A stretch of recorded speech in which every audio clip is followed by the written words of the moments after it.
Good morning students. Today we will study about the digestive system in human beings. Human beings में जो digestive system है, जो पाचन क्रिया है, उसके बारे में हम पढ़ेंगे.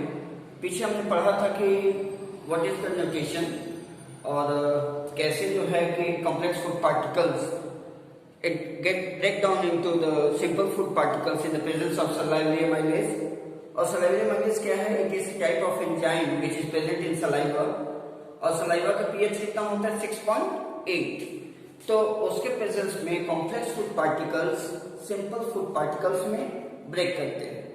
जब वो ब्रेक करते हैं, it help with the chewing part is controlled by the teeth. और टीथ का डेंटल फार्मूला हम लोगों ने पीछे क्लास में पढ़ा था कि इट इज 2123 by 2123 और that is the incisor, canines, premolar and molar. उसके बाद जब ग्राइंडिंग हो जाती है फूड पार्टिकल्स की, सलाइवा मिक्स कर जाता है फूड पार्टिकल्स में, उसके बाद सलाइवरी अमाइलेज जब एक्ट कर लेता है फूड पे, तो वो फूड ना रख के उसको कहा जाता है बोलस. दैट इज एक term use, that is the bolus. और ये बोलस क्या होता है कि it is present in your buccal cavity और द ओरल कैविटी. वहां से बोलस चलता है टुवर्ड्स द ऑसोफेगस. ऑसोफेगस का मतलब फूड पाइप, और उस फूड पाइप का जो टोटल लेंथ होती है दैट इज 25 सेंटीमीटर. एग्जाम्स में क्वेश्चंस आते हैं कि what is the total length of oesophagus, that is 25 centimetre. और वो 25 सेंटीमीटर का ऑसोफेगस जो होता है डायरेक्ट हम इनगल्फ नहीं करते जैसे करते हैं in the process of amoeba. जैसे आपने पढ़ा था nutrition in amoeba, that is the holozoic nutrition. यहाँ पे ऑसोफेगस में क्या होता है कि सिस्टमैटिक कंस्ट्रक्शन एंड रिलैक्सेशन होता है मसल्स के ऑसोफेगस में जो प्रेजेंट होते हैं. उन मसल्स का कंट्रैक्शन और रिलैक्सेशन होता है and that movement is known as peristaltic movement in oesophagus.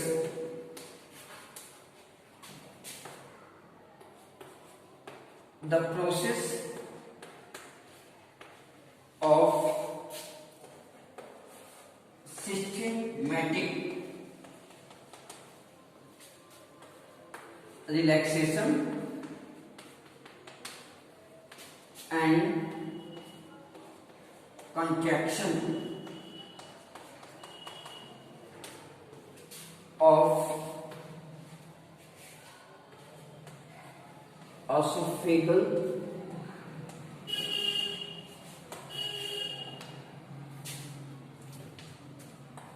wall is called peristaltic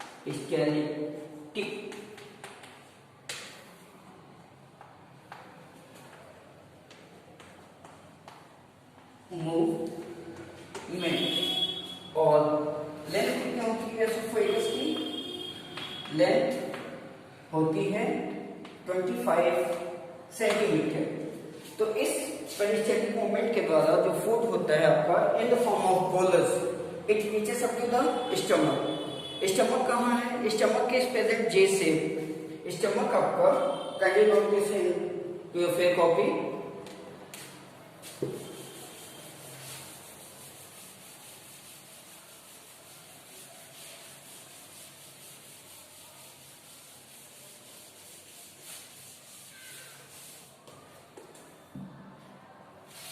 Next one is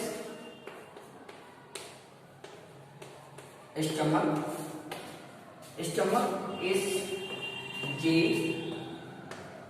shape present होता है और आपका बोलस अल्टीमेटली रीच करता है टुवर्ड्स द स्टमक. जब स्टमक में रीच करेगा तो your stomach contains the two typical things. One is hydrochloric acid which is commonly known as HCl, and another one is known as mucus.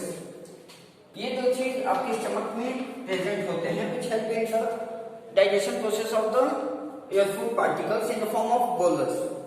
अब इनका काम क्या होता है स्टमक में? स्टमक में अगर पढ़िएगा तो आपके चल के हायर क्लासेस में म्यूकोसा, सब म्यूकोसा या मस्कुलिनिस कुछ लेयर्स प्रेजेंट होते हैं स्टमक के, तो दैट इज द लेयर। तो वहां पे एक म्यूकोसा लेयर होती है विच प्रोड्यूसेस द म्यूकस। और म्यूकस का मेन काम क्या होता है कि जब hydrochloric acid this HCl when it works on the food particles bolus, तो ये म्यूकस आपके स्टमक के इनर वॉल को, ये म्यूकस आपके स्टमक के इनर वॉल को प्रोटेक्ट करता है विद द वर्क ऑफ और with the action of HCl। ठीक है, HCl का काम क्या होता है?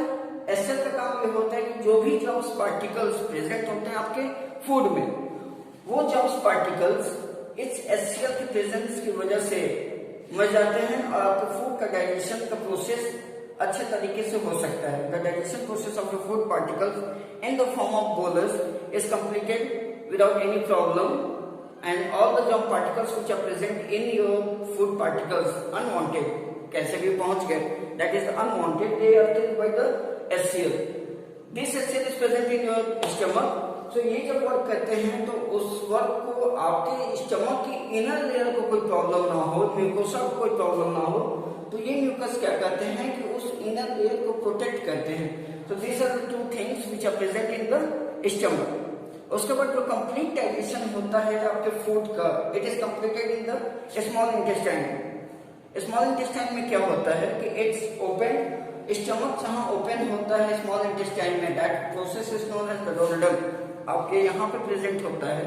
यहाँ दैट प्रोसेस इज, या वो जंक्शन जो कहलाता है, that junction is known as the duodenum. अब जब डोनेडम में आपके फूड पार्टिकल्स पहुंचते हैं, अब फूड पार्टिकल्स किस फॉर्म में पहुंचेंगे, ये अब थोड़ा सा टेक्निकल टर्म याद रखिएगा कि जब बक्कल कैविटी से ऑसोफेगस होते हुए फूड पार्टिकल्स स्टमक में पहुंचता है, that process is known as bolus, BOLUS। Clear? Saliva mix हुआ बक्कल कैविटी में, बक्कल कैविटी से ऑसोफेगस में पेरिस्टाल्टिक मूवमेंट हुआ, पेरिस्टाल्टिक मूवमेंट के साथ वो फूड पार्टिकल्स पहुंचे आपके स्टमक में, स्टमक में HCl ने वर्क किया, म्यूकस ने इनर लेयर को बचाया, वो फूड पार्टिकल्स जो स्टमक में डाइजेस्ट हुआ in the presence of hydrochloric acid, now they are known as chyme, they are not known as food particles, they are known as the next term, they are known as chyme. ये chyme जो है ये आपका undigested food particles, it goes towards the small intestine, और small intestine जहां open होता है towards the stomach, that one is known as the duodenum. Duodenum, jejunum and ileum तीन अपरेटस प्रेजेंट होते हैं, तो काइन आपको प्रेजेंट होता है वहां पे।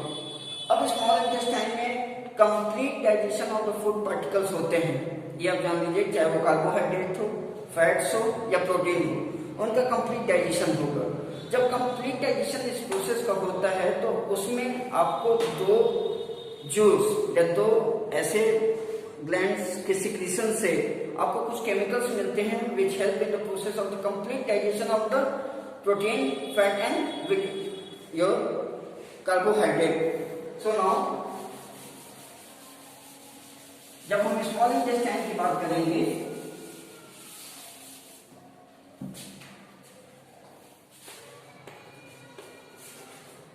Small intestine, here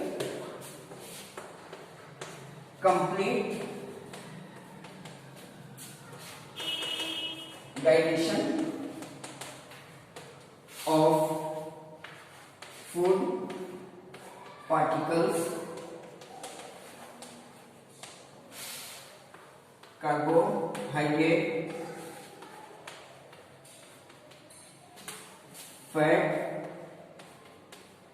and protein take place। ठीक है, कंप्लीट डाइजेशन होगा। इन कंप्लीट डाइजेशन के लिए आपको दो चीजें चाहिए होती हैं, वो दो चीजें क्या होंगी?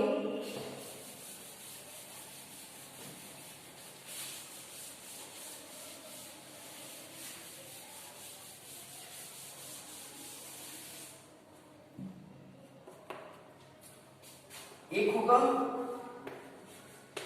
बाइल। बाइल क्या है? This is the pigment which is secreted from your liver, ठीक है। इट इज द पिगमेंट और केमिकल secreted from liver, पहली चीज। लेकिन सबसे महत्वपूर्ण या सबसे इंपॉर्टेंट चीज जो है कि दिस बाइल इज प्रेजेंट और secreted from the liver but it is stored in your gallbladder।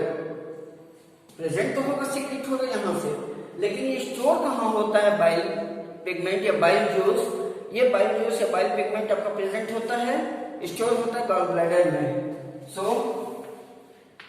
Bile is store in gall bladder, जिसको हम लोग टेक्निकली हिंदी में पित्त की थैली बोलते हैं। तो एक तो आपका पिगमेंट हो गया बाइल, और इसका वर्क क्या है, फंक्शन अगर देखेंगे बाइल का तो इसका फंक्शन क्या है? It helps in emulsification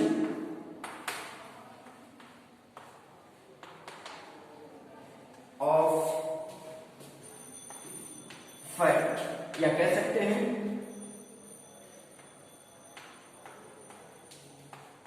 breakdown of fat.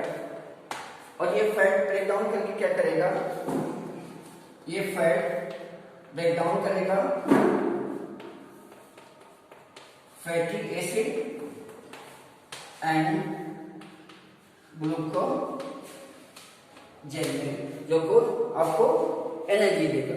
तो बाइल का काम बस इतना ही होता है, या बाइल के बारे में अगर आपके आता है तो it help in the complete digestion of the fats and it is a pigment और द केमिकल आप बोल सकते हैं या जूस बोल सकते हैं which is present in the liver, but more importantly it is store in the gall bladder. Okay, then what is the function of the bile? It helps in emulsification of fat. What is the meaning of emulsification? That is the breakdown of fat. Or fat will break down into the fatty acid and glucogen. Second जो होते हैं chemicals, इसको note कर लीजिए अपने fair copy में।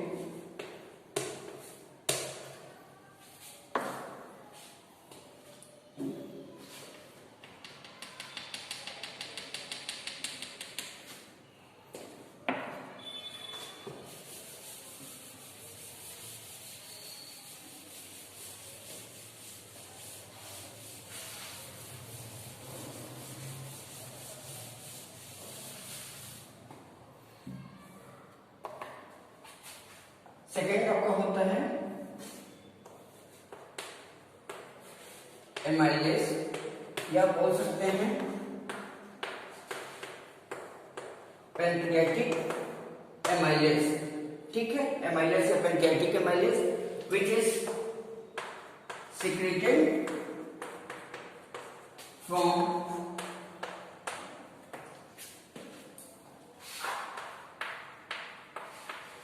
Pancreas, ठीक है। अब ये तीन फॉर्म्स के होते हैं, कैप्सिन, लाइपेज एंड एमाइलेज, या ये कह सकते हैं कि पैनक्रियाटिक जूस जो सिक्रेट होता है वो आपके पैनक्रियास से सिक्रेट होगा।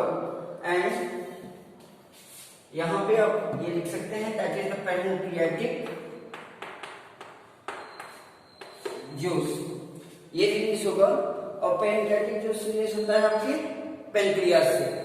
अब ये तीन आपके होते हैं, एक होता है एमाइलेज, एक होता है लाइपेज, और एक होता है कैप्सिन, ठीक है। ये पैनक्रियाटिक जूस ये तीन कंपोनेंट्स कंटेन करते हैं, और ये पैनक्रियाटिक जूस तीन कंपोनेंट जो कंटेन करते हैं इनका भी बहुत ही इंपॉर्टेंट रोल होता है इन the complete digestion of the food particles. क्या काम होता है? एमाइलेज का काम होता है ब्रेकडाउन ऑफ ग्लूकोज इनटू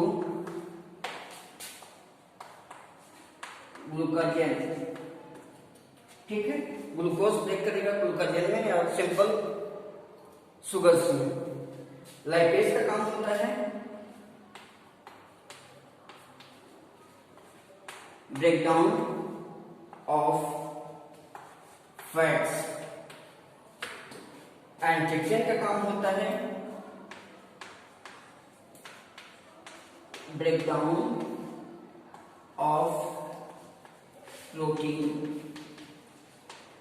ये फैट्स ब्रेकडाउन होगा तो ये होगा आपका इनटू फैटी एसिड, और प्रोटीन का ब्रेकडाउन होगा इनटू पेप्टोन्स। ठीक है, एमाइलेज का काम होता है ग्लूकोज को ब्रेकडाउन करना ग्लाइकोजन में या ग्लूकोज को ब्रेकडाउन करना सिंपल फूड पार्टिकल्स में। लाइपेज का काम होता है breakdown of fat into fatty acid. And trypsin का काम होता है for breakdown of protein into peptones. And what are peptones? They are the amino acid. So thank you today for this much, and in the next class we will study about the digestion process in large intestine and what is the use of anal sphincter muscles. Thank you very much.